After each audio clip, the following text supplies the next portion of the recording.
Guys, di video kali ini gue bakalan bahas ada beberapa saham dividen yang teman-teman mesti lebih waspadai. Bukan berarti kinerjanya nggak bagus, ya. Mungkin emiten-emiten ini kinerjanya bagus, dividennya gede, tapi ada beberapa poin yang teman-teman perlu waspadai, ya. Nah, jadi kita bakalan bahas saham-saham high dividen yang teman-teman perlu lebih hati-hati, perlu kalian analisa lagi lebih mendalam, ya. Jadi bukan dihindari, tapi lebih diwaspadai gitu ya. Nah, sebelum kita mulai, seperti biasa, subscribe channel Todopedia dan tekan lonceng notifikasi supaya teman-teman terus up to date sama channel Todopedia. Dan teman-teman juga bisa dapatkan produk digital Todopedia dengan masuk ke link.id/todopedia, atau teman-teman bisa masuk ke channel page Todopedia, kalian masuk ke bagian tab store. Di situ teman-teman bisa dapetin produk digital Todopedia yang tentunya bisa berguna, bisa nambah ilmu, bisa nambah insight untuk kalian investasi di saham. Oke? Nah, langsung aja teman-teman ya, gue bakalan bahas saham-saham dividen seperti apa sih yang kita harus lebih waspada. Disclaimer ya, ini gue ngomong kayak gini, gue nanti akan sebut beberapa saham, tapi disclaimer, ini bukan hate. Jadi gue nggak membenci saham ini, tidak ada apa-apa antara gue dengan emiten ya. Jadi ini benar-benar pure objektif ya. Jadi ketika nanti gue sebut waspadai saham A, waspadai saham B, itu murni gue ngelihat bahwa memang ada beberapa poin yang mesti diwaspadai. Dan gue tidak bilang bahwa saham ini jelek. Yang gue bilang adalah teman-teman mesti lebih hati-hati, mesti lebih waspada. Oke, kita langsung aja ke pembahasannya teman-teman ya. Jadi ada beberapa saham yang menurut gue perlu untuk teman-teman lebih waspada. Ya, memang dividennya gede, tapi teman-teman perlu waspada sama emiten-emiten yang kayak gini. Ya, nah kita masuk ke saham atau emiten kategori yang pertama, yaitu saham yang bagi dividen lebih besar daripada laba bersih. Contohnya apa bang? Contohnya MPMX, dimana untuk tahun buku 2025, which is tahun ini, dia bagi dividen itu lebih besar dari laba bersih. Ya, kita bisa lihat di sini teman-teman, EPS-nya itu untuk setahun penuh 2025 itu 105 per lembar saham. Tapi dividennya 170 per lembar saham. Artinya dia bagi dividen itu lebih besar daripada laba bersih. Nah, emiten yang kayak gini, ini kan hitungannya dia kehilangan duit. Ya, dia cetak laba sekian, tapi dia keluarin duit lebih besar untuk bagi dividen. Jadi net-netnya itu dia kehilangan duit nih. Nah, ini teman-teman mesti hati-hati karena dividen yang kayak gini, dividen yang super besar kayak gini, ini nggak bisa tahan lama, ini nggak akan sustain. Karena kan pada akhirnya perusahaan itu butuh duit, butuh cash untuk dia ngejalanin bisnis. Dia butuh cash untuk modal kerja, dia butuh cash untuk ngembangin bisnis. Gitu ya, dia butuh cash untuk ngelunasin utang. Jadi emiten yang bagi dividen dengan payout ratio di atas 100%, which is untuk MPMX itu sekitaran 160%, ini emiten yang mesti diwaspadai. Karena ya kalau misalnya dia ngelakuin kayak gini terus, artinya pelan-pelan uang cash di neracanya, di balance sheet-nya, itu akan turun terus. Ya, kita coba lihat teman-teman ya, cash-nya MPMX. Nah, cash-nya MPMX, nah teman-teman bisa lihat di sini. Ya, trennya itu dari akhir 2024 ke awal 2025 ya. Ini cash-nya sekitaran 1,8 sampai 1,9 T di akhir 2024 menuju awal 2025 gitu ya. Nah, terus kalau kita perhatiin semakin ke sini, ini cash-nya semakin berkurang teman-teman. Ya. Jadi ini cash-nya semakin berkurang, jadi teman-teman mesti lebih waspada nih. Artinya cadangan uang cash yang dia punya semakin berkurang. Kalau misalnya MPMX ini ke depannya dia terus-menerus bagi dividen dengan payout ratio di atas 100%, ya, bukan nggak mungkin teman-teman akan lihat kas setara kasnya ini akan turun terus, bahkan bisa aja di bawah 1T. Dan ini teman-teman perlu waspadai. Jadi dividen yang payout rasionya di atas 100%, ini adalah dividen yang nggak sustain. Artinya ke depannya teman-teman harus antisipasi akan ada penurunan dividen yang signifikan. Nah, jadi teman-teman mesti waspada ya kalau misalnya mau beli saham MPMX. Pastiin teman-teman jangan hanya terbuai dari dividen yield-nya aja yang bisa sekitaran 15-17%. Ya, jangan hanya fokus di dividen yield, tapi teman-teman juga harus cek kesehatan bisnisnya. Teman-teman cek balance sheet-nya seperti apa, ketersediaan kasnya berapa. Nih contoh ya, kas setara kasnya nih ya. Ini kan trennya menurun nih. Nah, ini teman-teman mesti waspadai. Karena kalau cadangan kasnya menurun, bisa jadi ke depannya kalau dia lanjut menurun, maka itu akan mengurangi kemampuan MPMX untuk bagi dividen ke investornya. Kan dividen itu dibagi dari uang kas yang dia punya kan. Kalau cadangan kasnya turun terus, itu bisa mengurangi kemampuan MPMX untuk bagi dividen. Gitu ya. Nah, terus teman-teman juga mesti cek cash flow-nya, terutama untuk bagian operating cash flow. Ya, operating cash flow ini sangat penting untuk dividen.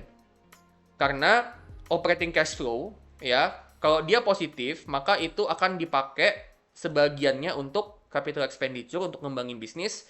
Baru sisanya, yaitu free cash flow, inilah yang nantinya bisa dipakai untuk bagi dividen. Jadi, untuk arus kas, teman-teman mesti perhatiin juga nih operating cash flow-nya teman-teman mesti perhatiin, free cash flow-nya juga teman-teman mesti perhatiin. Nah, contoh nih ke MPMX ya. Oke lah, di kuartal 2 2026 kalau disetahunkan ini nominalnya gede ya, 900M. Ya, tapi kalau teman-teman perhatiin secara historis ini fluktuatif banget. Jadi, ini juga teman-teman mesti waspadai. Gitu ya. Ini bisa dibilang kalau dia terlalu fluktuatif kayak gini, ini agak-agak lampu kuning, ya. Nah, selain dari cash flow, kita juga perhatiin profit margin. Nah, ternyata profit marginnya kecil banget ini, teman-teman, cuma 4%. Artinya gini, kalau misalnya ke depannya pendapatannya MPMX ini turun tipis misalnya. Tapi kalau pengeluarannya itu gede banget, ya, profit marginnya kecil banget, ini bisa jadi profitnya ini turunnya secara persentase itu lebih besar daripada penurunan pendapatan. Jadi bisa jadi profitnya itu naik turunnya lebih fluktuatif, teman-teman. Ya, jadi tadi yang pertama cash-nya berapa, yang kedua cash flow-nya gimana, yang ketiga profit margin-nya berapa. Ya, pastiin kita nggak hanya fokus dividen aja, tapi kita juga ngelihat performa bisnisnya. Nah, selain dari MPMX, ada juga beberapa saham lain yang menurut gua teman-teman mesti lebih waspada, ya. Ada saham Mark, ini juga teman-teman mesti agak lebih waspada. Jadi Mark ini memang dia bagi dividen dengan yield itu di sekitaran 8%, 8-9%. Tapi teman-teman mesti lebih waspada sama Mark. Karena untuk tahun buku 2025, teman-teman bisa lihat di sini ya. Dia bagi dividen itu 90 per lembar saham. Padahal laba bersihnya itu 74 per lembar saham. Ya, jadi payout rasionya 120%. Ya, payout rasionya di atas 100%. Nah, ini teman-teman mesti lebih waspada karena hitungannya dia kehilangan duit. Dia bagi dividen lebih besar daripada laba bersih yang dia dapat. Ya, ini teman-teman mesti lebih waspada. Dan juga gini teman-teman, Mark ini kalau kita perhatiin dari segi balance sheet, kita bisa lihat di sini bahwa untuk uang kas setara kasnya si Mark ini mengalami penurunan yang signifikan. Kuartal-kuartal sebelumnya, tahun-tahun sebelumnya, kita bisa lihat di sini ya, uang kasnya ini sekitaran 100 miliar. Tapi di kuartal 2 2026 ini cuma 43 miliar. Ya, jadi kasnya semakin dikit dan menurunnya signifikan. Ya, nah kalau cadangan kas ini menurun signifikan, ini berpotensi akan mengurangi kemampuan emiten untuk bagi dividen karena once again dia bagi dividen itu dari kas. Gitu ya. Jadi teman-teman mesti lebih waspada. Once again, bukan berarti jelek, tapi teman-teman mesti lebih waspada sama emiten yang kayak gini. Dan kalau kita lihat dari segi cash flow, ya, ini kita lihat cash flow kuartalannya. Teman-teman perhatiin di sini untuk arus kas dari pendanaan, ya, untuk pembagian dividen, pembayaran dividen, ini sekitaran 260M dari kuartal 4 2025 sampai kuartal 2 2026. Total itu sekitaran 266M. Tapi kalau teman-teman perhatiin di sini, untuk arus kas dari aktivitas operasi, ini cuman sekitaran 240M.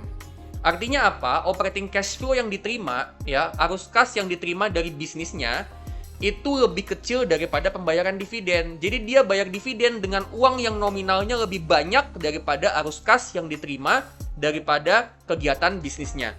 Nah, ini sesuatu yang teman-teman mesti waspadai karena artinya dia keluar duit lebih banyak, dia keluar uang kas lebih banyak dari yang dia terima dari operasional bisnisnya. Ya. Jadi Mark ini meskipun dia bagi dividen sekitaran 8% sampai 9%, teman-teman mesti lebih waspada karena dari kinerja bisnisnya, menurut gue dia ini terlalu banyak keluar duit untuk bagi dividen. Next, saham berikutnya, saham dividen yang mesti kita waspadai itu adalah saham dividen yang udah mendekati tanggal kumdet. Nah, sebagai dividen investor yang ngehold saham dividen untuk jangka panjang, tanggal-tanggal kumdet, mendekati tanggal kumdet, itu adalah tanggal di mana kita sebaiknya menghindari atau mewaspadai untuk membeli saham tersebut. Ya, misalnya teman-teman mau beli saham ABCD, tapi teman-teman lihat ternyata saham ABCD udah mau mendekati kumdet. Nah, itu sebaiknya teman-teman waspadai atau bahkan mungkin sebaiknya dihindari aja. Karena biasanya menjelang kumdet, apalagi kalau dividennya gede, ya, saham itu biasanya menjelang kumdet itu harganya akan naik, terus nanti setelah ex-date itu dibanting turun ke bawah, sesuai dengan dividen yield-nya. Contoh misalnya dividen yield 8%. Ya, pas ex-date itu biasanya turunnya sekitaran 8% sampai 9%, ya. Jadi, momen-momen kumdet itu sebaiknya kita jangan beli saham, teman-teman. Belinya pas kapan? Belinya itu pas ex-date. Ya, jadi pas ex-date kita beli sahamnya, ya, beli di bawah. Ya, jadi pas ex-date dan beberapa hari setelah ex-date itu biasanya sahamnya masih di bawah, ya. Disitulah momen kita banyak beli. Kalau misalnya masih menjelang kumdet, ya, itu sebaiknya kita pantau dulu aja, nggak usah dibeli. Ya, kita pantau dulu aja, nggak usah kita beli, dan kita fokus untuk prediksi aja. Nanti setelah ex-date itu harganya turun ke berapa. Biasanya dia mengikuti dividen yield. Kalau dividen yieldnya 9%, pas ex-date harganya turun 9%. Ya, jadi kita bikin aja prediksi, nanti pas ex-date harganya akan turun ke berapa, ya. Baru nanti pas udah ex-date sama beberapa hari atau beberapa minggu setelah ex-date, biasanya harga sahamnya masih di bawah, di momen itu kita beli. Ya. Nah, nggak dapat dividen nggak apa-apa. Ya kan, pas ex-date, kalau kita beli pas ex-date artinya kita nggak dapat dividen di tahun itu. Tapi ya nggak apa-apa, kan kita holdnya jangka panjang untuk bertahun-tahun ke depan. Artinya ya tahun depan dapat dividen lagi. Atau kalau misalnya dia bagi dividen interim di akhir tahun, ya teman-teman dapat dividen. Next, saham dividen yang juga kita mesti waspadai itu adalah saham dividen yang bagi dividen besar karena penjualan aset. Contohnya apa? Contohnya itu salah satunya adalah PSAB. Ya, jadi PSAB ini dia bisnis tambang emas yang mana dia jualan aset tambangnya ke anak usaha dari United Tractors atau UNTR. Ya. Nah, setelah dia jualan aset, ya kita bisa lihat di sini dia dapat laba yang gede banget. Ya, jadi ini labanya melonjak nih dari 187 miliar jadi 4,4 triliun. Nah, dari situlah si PSAB ini dia membagikan sebagian dari hasil keuntungan penjualan ke investor dalam bentuk dividen, maka dari itu dividennya naik jadi 22% dividen yieldnya. Ya, jadi dividen yieldnya ini gede banget, tapi itu karena dia bagi dividen dari hasil penjualan aset. Nah, dividen yang didapat dari hasil penjualan aset, ini dividen yang sifatnya itu cuma sekali, atau one off dividen. Ya, jadi dividennya ini dia memang yieldnya gede banget, tapi hanya terjadi sekali. Berikutnya, ini udah nggak akan kejadian lagi, kecuali kalau PSAB-nya jualan aset lagi. Tapi kalau dia udah nggak jualan aset, artinya ya udah nggak terjadi lagi. Ya, artinya kalau kita prediksi laba untuk tahun depan, ya mungkin kembali ke angka segini nih. Ya, ke angka segini kembali lagi. Jadi, nggak akan bertahan terus dia. Ini akan cuman terjadi sekali. Jadi, dividen yield yang sampai 22% ini juga akan terjadi cuman sekali doang. Ya, jadi teman-teman mesti waspada sama saham yang seperti ini. Ya, kalau dia bagi dividen dari hasil penjualan aset, itu dividen yang hanya akan besarnya itu sekali doang. Dan ditambah juga dengan dia jualan aset, artinya pendapatan yang dia bisa dapat ke depannya itu juga akan semakin dikit. Ya, kan dia udah jualan aset nih. Ya, ibaratnya mesin uangnya udah dijual. Jadi ya ke depannya pendapatannya juga akan makin sedikit. Kalau pendapatannya makin sedikit, ya labanya juga akan makin sedikit. Kalau labanya makin sedikit, maka dividennya pun juga akan makin sedikit. Ya, jadi hati-hati sama saham dividen yang seperti ini, yang mana dia bagi dividen gede dari hasil penjualan aset. Next, saham dividen berikutnya yang juga mesti kita waspadai, bahkan mungkin sebaiknya kita hindari, itu adalah saham komoditas yang harga sahamnya itu lagi di atas, dan harga komoditasnya itu juga lagi di atas, tapi mulai menunjukkan tanda-tanda downtrend. Ya, nah kalau misalnya kondisinya seperti itu, ya ada saham perusahaan komoditas bagi dividen gede, tapi harganya lagi di atas dan harga komoditasnya juga lagi tinggi memang, tapi menuju ke bawah.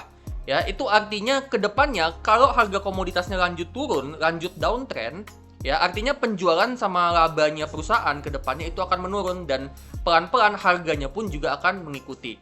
Gitu ya. Jadi teman-teman waspadai kondisi yang seperti itu. Ya. Hanya karena dividennya gede, bukan berarti kalian rela untuk beli di atas. Gitu ya. Contohnya apa? Contohnya ITMG. ITMG dan beberapa emiten lain, emiten batubara kayak PTBA di tahun 2022 sampai 2023. Ya, di momen-momen ini harga batubara itu naik yang ngebuat laba mereka itu juga naik signifikan dan ngebuat dividen yieldnya jadinya naik signifikan. Ya, jadi kalau misalnya kita beli nih waktu itu di 40 ribuan, itu dividen yieldnya kelihatan masih gede. Ya, masih ada sekitaran belasan persen dividen yield. Gitu ya.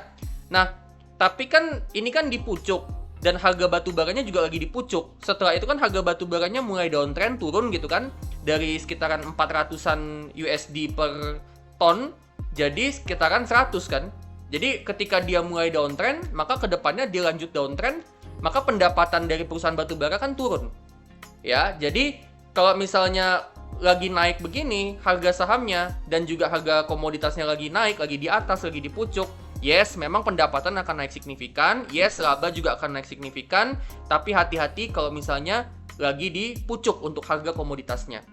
Menurut gue waktu yang bagus untuk beli saham komoditas, ya, entah itu batubara atau komoditas apapun, itu adalah ketika harga sahamnya lagi di bawah dan harga komoditasnya itu juga lagi di bawah tapi mulai menuju naik, menuju ke atas.